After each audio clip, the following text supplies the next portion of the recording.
오늘 잠언 31장 마지막 부분입니다. 31장 10절로 31절까지 같이 읽습니다. 시작.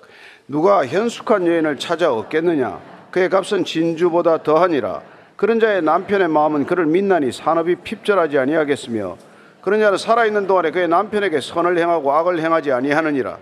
그는 양털과 사물과에 부지런히 손으로 일하며 상인의 배와 같아서 먼 데서 양식을 가져오며 밤이 새기 전에 일어나서 자기 집안 사람들에게 음식을 나누어 주며 여종들에게 일을 정하여 맡기며 밭을 살펴보고 사며 자기의 손으로 번 것을 가지고 포도원을 일구며 힘있게 허리를 묶으며 자기의 팔을 강하게 하며 자기의 장사가 잘 되는 줄을 깨닫고 밤에 등불을 끄지 아니하며 손으로 손뭉치를 들고 손가락으로 가락을 잡으며 그는 곤고한 자에게 손을 펴며 궁핍한 자를 위해 손을 내밀며 자기 집 사람들은 다 홍색 옷을 입었으므로 눈이 와도 그는 자기 집 사람들을 위하여 염려하지 아니하며 그는 자기를 위하여 아름다운 이불을 지으며 세마포와 자색 옷을 입으며 그의 남편은 그 땅의 장로들과 함께 성문에 앉으며 사람들의 인정을 받으며 그는 배로 옷을 지어 팔며 띠를 만들어 상인들에게 맡기며 능력과 존귀로 옷을 삼고 후일을 웃으며 입을 열어 지혜를 베풀며 그의 혀로 인애의 법을 말하며 자기의 집안일을 보살피고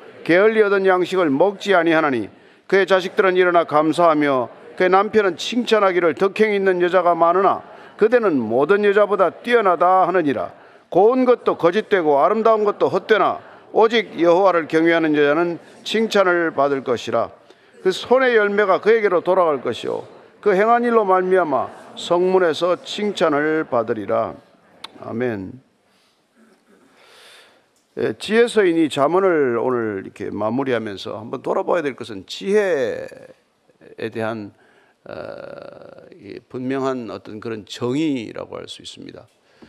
여호와를 경외하는 것이 지혜의 근본이다 이렇게 말하지, 천재가 뭐 지혜롭다든지 탁월한 재능이 지혜롭다고 하지 않습니다. 우리는 이 세상에 천재를 부러워하기도 하고 뛰어나고 출중한 재능을 부러워하기도 하지만은 그걸 지혜와 그렇게 쉽게 연결시키는 것이 별로 잠언에서는 볼 수 없는 얘기예요. 그럼 지혜란 뭐겠어요? 궁극적으로 그런 특출난 일이 아니라 어떤 삶의 균형을 얘기하고 있다는 것을 우리가 알게 됩니다. 그리고 또한 삶의 균형은 우리 일상의 삶 속에서 드러나야 한다는 것이죠. 그래서 지혜로운 사람들은 그 삶을 보면은 곳곳에서 삶의 일상의 모든 자리에서 어떤 균형된 삶을 살아가는 것을 보게 된다는 것입니다. 그래서 잠언 32장의 마지막 부분은 지혜로운 아내, 지혜로운 배우자에 대한 얘기로 끝을 맺어요. 지혜의 완성이 혹시 이런 것에 있지 않나 하는 생각을 한번 해보게 하는 그런 대목이죠. 10절부터 12절까지입니다. 시작. 누가 현숙한 여인을 찾아 얻겠느냐? 그의 값은 진주보다 더하니라. 그런 자의 남편의 마음은 그를 믿나니 산업이 핍절하지 아니하겠으며 그런 자는 살아있는 동안에 그의 남편에게 선을 행하고 악을 행하지 아니하느니라. 현숙한 여인, 이 성경에는 딱 두 번 나옵니다. 여기 현숙한 여인이라는 말이 나오고 룻기 3장에 이렇게 룻을 향하여 현숙한 여인이라 딱 두 번 나와요. 품격에 관한 얘기죠. 성품이나 품격이 덕성이 아주 뛰어나다는 그런 얘기죠. 무슨 재주가 많다기보다도 그런 여인의 가치는 보석보다도 더 귀하다 그렇게 말합니다. 비교할 수 없죠, 사실은. 그런 배우자를 가진 남편의 마음은 그를 믿나니 산업이 핍절하지 않다. 그런 성품과 품격과 덕성을 가진 아내를 이렇게 얻게 되면 믿음이 있다는 거예요. 믿는다라고 표현합니다. 그런데 믿는다라는 말은 사실 안심한다는 뜻이에요. 안전하다는 뜻입니다. 부부관계가 안전하다, 부부관계가 안심할 수 있다, 이게 여러분 얼마나 중요한 일인지. 그런 배우자, 그런 부부, 그런 가정이라면 산업이 핍절할 일이 없다. 그렇게 가정이 찢어지게 가난하다 이런 일은 없다는 거예요. 그런 자는 살아있는 동안에 그 남편에게 선을 행하고 악을 행하지 않는다. 살아있는 동안 줄곧 선을 행하고 줄곧 악을 행하지 않는다는 것입니다. 그렇다면 변함이 없는 성품을 뜻하는 것이죠. 무슨 변덕스럽다, 변덕이 죽긋하다, 이렇지 않단 말이에요. 시종여일하다.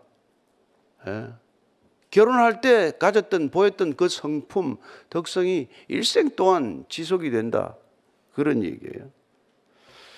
그래서 우리가 한 번 더 쓰인 그 현숙하다는 뜻을 룻기 3장 11절에 이렇게 말합니다. 보아스가 자기 룻에게 한 말이에요. 시작.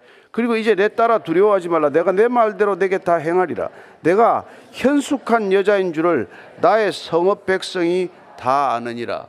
현숙한 여인, 이 여인의 덕성과 성품은 온 마을이 다 안다는 거예요. 이 모압 여인입니다. 이방 땅에서 온 여인이에요. 그런데 이스라엘 백성들이 얼마나 그 이방인에 대해서 배타적입니까? 얼마나 사람 취급을 안 합니까? 그런데 이 모압 여인 하나 룻이 들어왔는데 온 성읍, 온 마을 백성들이 다 이 여인이 덕성이 대단하다, 성품이 빼어나다라고 이렇게 얘기하는 거예요. 그런 얘기입니다. 13절부터 16절까지의 시작. 그는 양털과 삶을 구하여 부지런히 손으로 일하며 상인의 배와 같아서 먼 데서 양식을 가져오며 밤이 새기 전에 일어나서 자기 집안 사람들에게 음식을 나누어 주며 여종들에게 일을 정하여 맡기며 밭을 살펴보고 사며 자기의 손으로 번 것을 가지고 포도원을 일구며, 하여튼 부지런하다는 거예요. 기꺼이 일한다는 겁니다. 즐거이 일한다는 거예요. 예. 자발적으로 일한다는 것입니다. 무슨 남편이 시켜서 일하고 무슨 가족들이 보채서 일하는 게 아니라 늘 기꺼이 즐거운 마음으로 일하고 있다. 상인의 배와 같아서 먼 데서 양식이 옛날에는 잘 떨어지잖아요. 기근도 많이 생기고. 그러면 어떻게든지 그런 양식을 구해왔다. 그리고 밤 새기 전에 일어나서 새벽같이 일어나서 자기 집안 사람들에게 음식 해주고 여종들에게는 일을 정해서 맡기고 밭을 살펴보고 심사숙고하고 잘 계획해서 실수하는 일 없이 그렇게 사고 자기의 손으로 벌어서, 돈까지 벌어서 포도원을 또 이렇게 일군다라고 말합니다. 도대체 이런 여자가 어디 있어요? 이런 아내가 어디 있습니까? 말도 안 되는 얘기죠, 그죠? 참. 17절부터 19절까지예요. 시작. 힘있게 허리를 묶으며 자기의 팔을 강하게 하며 자기의 장사가 잘 되는 줄을 깨닫고 밤에 등불을 끄지 않으며 손으로 손뭉치를 들고 손가락으로 가락을 잡으며 그렇게는 그렇게 열심히 하고 또 팔을 강하게 하고 장사가 잘 되기 때문에 문장사란지 모르겠지만 밤새 등불을 끄지 않는데요. 제가 옛날에 미국 처음 가가지고 왜 밤에 저렇게 불을 안 끄나, 이걸 보고 제가 깨달았어요. 요새 한국에도 이제 많이 들어왔죠. 한국에 옛날에는 여러분 전기 절약하느라고 절대로 불을 못 켜놓게 했어요. 그래서 모든 밤거리가 깜깜하지 않았습니까? 근데 어떻게 미국에 갔더니 온 거리를 밝혀놓고 상점마다 다 퇴근했는데 불을 밝혀놨어요. 근데 이게 유대인들이 장사하면서 이걸 가르친 거예요. 잘 되는 집에는 불을 끄지 않는다. 잘 되는 가게는 밤새 불을 밝혀놓는다, 이거예요. 손으로 물레질을 하고 실을 타고 언제 잠은 자노? 참, 하여튼 이런 일이 있다는 거예요. 게다가 또 21절이면 20절 시작. 그는 곤고한 자에게 손을 펴며 궁핍한 자를 위하여 손을 내밀며 자기 집 사람들은 다 홍색 옷을 입었으므로 눈이 와도 그는 자기 집 사람들을 위하여 염려하지 아니하며 그는 자기를 위하여 아름다운 이불을 지으며 세마포와 자색 옷을 입으며, 그다음 게다가 또 이렇게 어려운 사람들 돕는 걸 어렵게 생각하지 않고 가난한 사람들, 필요 있는 사람들, 그런 사람들에게는 손을 내밀고, 또 자기 집 사람들은 다 홍색 옷을 입혔다고 그래요. 이거는 그 당시에 따뜻한 겨울 옷을 말합니다. 홍색 옷이라는. 추우면은, 날씨가 추우면 옷을 다 따뜻하게 입혀주고, 그래서 눈이 와도 걱정할 일이 없다는 거예요. 자기 집 사람들을 위해서 염려할 일도 없다. 그리고 자기를 위해서는 아름다운 이불도 만들고 세마포의 모시옷을 만들고 자색옷, 그 귀한 옷을 또 이렇게 지어서 입어서 아름다움을 가꾸고, 이거 참 하여튼 읽다가 기가 막혀서.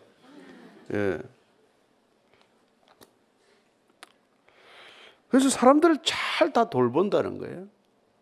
그렇죠. 한 여인이 들어와서 한 아내가 들어와서 온 집안을 그냥 반들반들 윤인하게 만들어 놓는 거예요. 모든 가정에 질서가 생기고 모든 가정에 균형이 이루어진단 말이에요.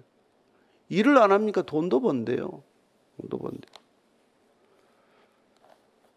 예, 그래서 뭐 가족들 돌보는 걸 전혀 어려워하지 않는다는 거예요. 디모데전서 5장 8절에 보면 누구든지 자기 친족 특히 자기 가족을 돌보지 않으면 믿음을 배반한 자요 불신자보다 더 악한 자니라 그래요. 가정에 들어와서 가족을 돌보지 않는 사람은 믿음이 없다는 거예요. 기본적으로 가족을 돌볼 줄 모르면 믿음이 없다. 불신자보다 더 악하다고 말합니다. 불신자도 가족은 돌보니까 악한 자도 자기 자녀들은 잘 대할 줄 아니까. 그래가지고는 결국은 이 여인이 남편을 어떻게 만들어 놓습니까? 23절의 시작. 그의 남편은 그 땅의 장로들과 함께 성문에 앉으며 사람들의 인정을 받으며 남편이 장로들과 함께 이렇게 성문에 앉는다. 근데 성문이라는 게 옛날 재판정도 있고 그 모든 활동의 중심지예요. 거기에서 존경받는 남편으로 세워준다 이 말입니다. 어떻게 이랬죠? 그래서 또 되고 또 그러고서 또 그는 배로 옷을 지어 팔며 띠를 만들어 상인들에게 맡기며 능력과 존귀로 옷을 삼고 후일을 웃으며 입을 열어 지혜를 베풀며 그의 혀로 인의 법을 말하며 자기의 집안일을 보살피고 게을리 얻은 양식을 먹지 아니하나니 그리고 뭐 또 옷도 만들어서 팔기도 하고 띠 허리띠 이런 거 만들어서 상인들에게 또 맡기고 말이죠. 능력과 존귀로 옷을 삼고 이 25절 26절은 조금 이렇게 해석이 좀 매끄럽지 않은데 세 번역을 보면 이렇게 돼 있어요. 여인의 말이 자신감과 위엄이 배어있고 미래에 대한 두려움이 없대요. 입만 열면 지혜가 저절로 나오고 혀만 움직이면 상냥한 교훈이 쏟아져 나온대. 집안 일을 두루 살펴보고 일하지 않고 얻은 양식은 먹는 법이 없대요. 하여튼 좋은 말은 다 써놨어요. 지금. 이런 여인이 많겠습니까? 안 그러면 악한 여인이 많겠습니까? 성경에 보면 악한 여인들이 훨씬 많아요. 뭐 왕비가 돼도 마찬가지죠. 그래서 아합의 그 왕비 이세벨은 결국 나봇의 포도원을 뺏기 위해서 남편을 충동질하고 거짓 증인들을 내서서 나봇을 돌로 쳐 죽이고 아달랴는 아들 왕이 죽으니까 그 왕족을 전부 멸해버립니다. 얼마나 지독한 여인인지 보면은 정말 끔찍한 여인이죠. 아달랴라는 여인. 역대하 22장 10절 한 번만 찾아볼게요. 역대하 22장 10절 시작. 아하시아의 어머니 아달랴가 자기의 아들이 죽은 것을 보고 일어나 유다 집의 왕국의 씨를 모두 진멸하였대요. 자기가 왕이 되려고 여왕 되려고 아들이 죽으니까 그 막 그냥 씨를 다 말려버렸대. 이런 여인도 있어요 성경에. 그리고 뭐 우리 잘 알다시피 헤로디아 세례 요한이 어떻게 목이 잘렸습니까? 헤로디아가 딸 살로메를 부추겨가지고 모녀지간에 그런 악한 짓을 하지 않아요. 그러니까 성경에 뭐 악한 여인들 얘기가 많이 나오지만 이렇게 현숙한 여인 얘기는 진짜 지극히 드물어요. 지극히 드물어요. 그렇지만은 성경은 기준을 낮추라고 말하지 않습니다. 이렇게 살아가는 게 정말 진정한 믿음이다. 이 얘기를 하고자 하는 것이죠. 이렇게 살아가는 것이 진정한 지혜다. 뭐가 지혜냐 이거죠. 어느 것 하나 소홀함이 없이 가족 관계도 잘 챙길 줄 알고 어려운 이웃도 잘 보살필 줄 알고 그리고 자기는 뭐 정말 잠을 줄여가면서도 이렇게 온 정성을 다해서 살아가는 것 이게 삶의 기감이 되어야 된다 그런 얘기죠. 그 다음에 28절 29절입니다. 시작. 그의 자식들은 일어나 감사하며 그의 남편은 칭찬하기를 덕행 있는 여자가 많아 그대는 모든 여자보다 뛰어나다 하느니라. 이렇게 살았더니 남편은 성문 앞에서 존경받는 세상에 존경받는 남편으로 세웠고 그 남편과 자녀들은 내 아내가 우리 어머니가 이 세상에서 칭찬받는 여자가 많이 있을 수 있겠지만은 모든 여자보다 뛰어나다 이런 얘기를 듣는 거란 말이죠. 그럼 뭡니까? 이 세상에서 가장 큰 보람이 아내의 보람이 뭐예요? 남편과 아들, 남편과 자녀의 인정을 받는 거라면. 세상에 뭐 인정받으면 뭐합니까? 근데 남편도 마찬가지예요. 어디 가서 훌륭하다 소리 들으면 뭐합니까? 아내한테 무시당하고 아들들이나 자녀들한테 조롱받으면 어디 가서 무슨 성공을 한 거겠어요? 그런 성공이 무슨 성공입니까? 밑이 기초가 허물어지고 있는데. 그래서 지금 이렇게 말합니다. 자식들이 늘 어머니한테 감사하고 남편은 아내 칭찬하기를 맞지 않고. 이런 여인이 실제로 있었다고 그래요. 우리가 그 오거스틴이라는 사람 잘 알지만 오거스틴의 어머니가 모니카가 이렇게 했대요. 그래서 남편으로부터도 존경받는 아내였고 아들 훌륭한 참 오거스틴이 어머니의 도움으로 자기가 신앙이 생겼다라고 말할 만큼 그렇게 인정하는 어머니가 되었다고 그래요. 그래서 마가복음 이 14장 9절에 보면은 이런 마리아의 얘기가 또 나오지 않습니까? 14장 9절에 내가 진실로 너에게 이르노니 온 천하에 어디든지 복음이 전파되는 곳에는 이 여자가 행한 일도 말하여 그를 기억하리라. 본인이 그렇게 아껴서 평생 아낀 돈으로 향유 샀다가 그 모은 향유 옥합을 예수님을 위하여 깨뜨렸더니 그 향기가 예수님 전해지는 곳마다 그 얘기가 전해질 것이다.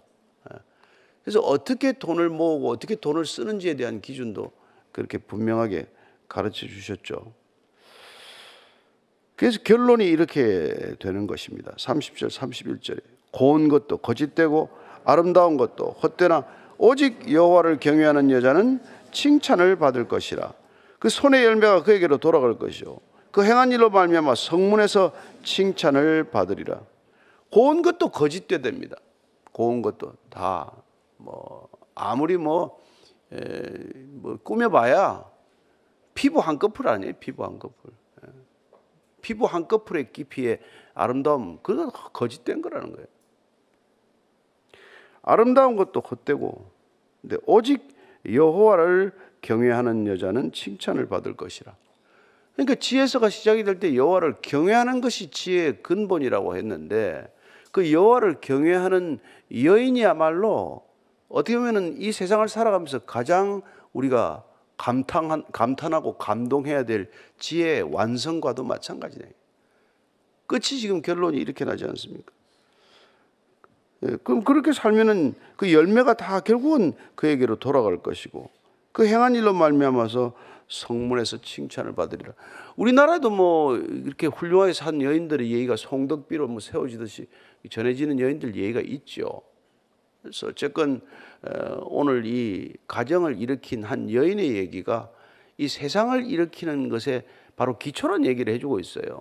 오늘 사회학자들은 사회의 축이 개인이라고 말하지 않는 사람들이 있습니다. 사회의 축은 결국 가정이라고 말하는 것입니다. 왜냐하면 가정이야말로 한 인간이 인간으로서 살아가는 사회와 가정의 가장 기초 학습터이기도 하고 그곳에서 비로소 인격이 제대로 형성되기 때문에 가정에서 제대로 자란 사람, 그 사람들이 모여서 건강한 사회를 이루는 것이니까 건강한 사회의 기초는 개인이 아니라 가정이다. 그렇게 사회학자들이 주장하고 있기도 해요. 그런 얘기를 지금 우리가 할 때 그 가정을 일으키는 또 한 핵심이 또 누구냐? 가정을 제대로 세우는 중추가 바로 여성이라는 것이 아내라는 것이죠. 제가 이 말씀을 조금 묵상하다가 그래서 하나님이 중동에 복을 줬나? 여인들이 전부 집에서 지마질만 하는 것 같은데. 그래서 오늘날 그러면 커리어 우먼이 잘못됐냐? 그렇지 않습니다. 일하는 거 좋아요. 자기 재능을 살려서 일하는 거 다 좋지만 그러나 우리가 전업주부 그것도 성직으로 여겨야 된대 말이죠. 이 세상에 그것보다 큰 성직이 없어요. 아이들을 제대로 길러서 이 세상에 부끄러움을 끼치지 않는 사회에 해를 끼치지 않는 자녀를 이 세상에 내보낸다면 그것보다도 큰 목양, 제대로 된 목회가 어디 있고 그것보다 더 중요한 성직이 어디 있습니까? 꼭 나와서 돈을 벌어야 하고 무슨 여자가 꼭 일해야만 되는 겁니까? 그 커리어 우먼이 잘못됐다는 건 아니지만 우리가 오늘날 전업주부를 홀대하고 전업주부를 갖다가 폄하하고 이런 거는 말이 안 되는 일이란 말이죠. 이 세상이 이래서 허물어지고 있는 거예요. 아니 뭐 여성들이 밖에 다 나와서 허물어졌다 이 얘기를 하는 건 아니고, 하지만은 그 이 여인도 이거 일 안 하고 먹고 사는 거 아니에요. 자기가 돈 번 돈으로 포도원도 사고 뭐 종업원들 뭐 옷도 따뜻하게 사주고 그러면서 살아가야 된다 이 말이죠. 근데 이게 한 여성의 얘기로 귀결돼서 되는 얘기가 아니라, 우리가 배우자는 어떤 배우자건 남편이건 아내건 이렇게 가정을 일으켜서 그 가정이 세상의 기초가 되도록 하는 것, 그거야말로 지혜로운 삶의 완성이다. 이게 오늘 잠언서가 우리에게 가르쳐주고자 하는 마지막 결론 아닙니까? 가정이 제대로 된 것, 그건 제대로 된 아내, 제대로 된 남편, 제대로 된 배우자, 제대로 된 자녀들이 이 세상을 결국 이렇게 세우는 힘이 되는 거다. 뭐해야 우리가 이 세상이 잘 돼야 되겠습니까? 어떻게 하면 이 세상이 잘 되겠어요? 교회만 많이 세운다고 뭐가 잘 됩니까? 이 땅에 교회가 지금 부족합니까? 아니 그렇지 않아요. 그리스도인의 가정이 과연 이런 가정이 되냐 이 말이죠. 그래서 오늘 우리가 이 가정들을 돌아오면서 우리 스스로의 가정을 돌아보는 거죠. 그래서 어떤 일보다도, 어떤 신앙보다도, 어떤 삶의 태도나 자세보다도 이런 가정을 반듯하게 이렇게 세우는데 저와 여러분들이 혼신을 다해도 아깝지 않고, 아무리 밖에 나가서 칭찬받고 인정받아도 무슨 소용이 있어요? 자녀들한테 비웃음 사고, 우리 아버지 같이 우리 어머니 같이는 안 살겠다, 그러다가 애들이 동성애하고 말이죠. 이런 세상을 만들고 만 거 아닙니까? 그래서 오늘 우리가 이 말씀을 같이 나누는 우리 믿음의 가족들은 정말 가정을 제대로 반듯하게 이렇게 세우는데 목숨을 걸어야 돼요. 그럴 만한 가치가 있습니다. 그 이 우선이라는 것, 그걸 우리는 오늘 이 지혜서를 마치면서 지혜가 우리 삶에서 어떻게 완성되어야 하나, 어떻게 표현되어야 하나, 어떻게 그 지혜가 우리 삶을 균형을 잡아줄 것인가에 관한 것들을 한번 묵상하는 하루가 되기를 바라고, 또 올 한 해를 우리가 마무리하면서 우리 가정은 어땠나, 내 개인적인 신앙의 결산만이 아니라 우리 가족 전체의 신앙은 어디까지 왔나, 이걸 한번 돌아보고, 그리고 내년도 우리는 또 어떤 삶을 살아야 할 것인가, 말씀을 이토록 한 해 동안 읽었고 성경 통독을 마쳤고 또 한 번의 성경을 읽었지만 내 삶은 얼마나 이 지혜와 균형을 찾아가고 있나, 이걸 돌아보는 한 해가 되기를 바랍니다. 마지막 끝 마무리가 되기를 바랍니다. 오늘 기도할 때 조용히, 하나님, 제가 주님 따른다고 따랐지만은 뭐가 부족한지 깨닫게 해주십시오. 그리고 내년에는 어떻게 또 이 부족한 것을 말씀으로 채워가야 할지 주님 지혜를 얻게 하소서. 한번 조용히 기도하겠습니다.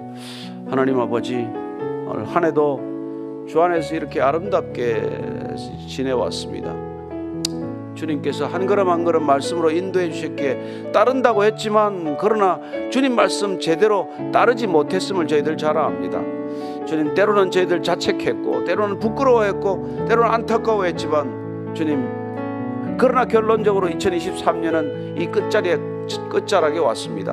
하나님, 새해를 바라보면서 2024년을 바라보면서 다시 한번 성경을 어떻게 읽어가야 할지, 또 그 성경의 말씀이 우리 삶에 어떻게 적용되어야 할지, 우리 삶은 어떻게 지혜로워야 할지, 어떻게 세상과 구별되어야 할지, 주님, 주 안에서 다시 한번 뜻을 이루어가는 우리의 믿음과 우리의 삶이 되게 하여 주옵소서. 하나님 아버지, 감사합니다. 한 해를 주의 말씀으로 이렇게 잘 완주할 수 있게 하셔서 감사하고, 또 그 말씀으로 우리가 한 걸음이라도 주께 더 가까이 나아가게 인도해 주셨음을 감사합니다. 그러나 부족함이 있다면 주님 깨닫게 하시고, 한 해 마무리하면서 내년 새해에 어떻게 우리가 다시 말씀을 읽어가야 할지 주 안에서 또 한번 깊은 지혜의 성찰의 샘을 길어 올리는 하루가 되게 하여 주옵소서. 이제는 십자가에서 지혜를 완성하신 우리 구주 예수 그리스도의 은혜와 십자가의 지혜를 따르는 자마다 맞으시는 아버지의 사랑과 십자가를 어리석다 않고 지혜롭게 깨닫게 하는 성령님의 인도하심이 오늘 주 안에서 다시 한번 삶의 균형을 온전히 이루기를 원하는 이전에 고개 숙인 진정한 말씀의 사람들 위해, 진정한 지혜의 사람들 위해, 진정한 교회 위에 지금부터 영원까지 함께 하시기를 간절히 축원하옵나이다.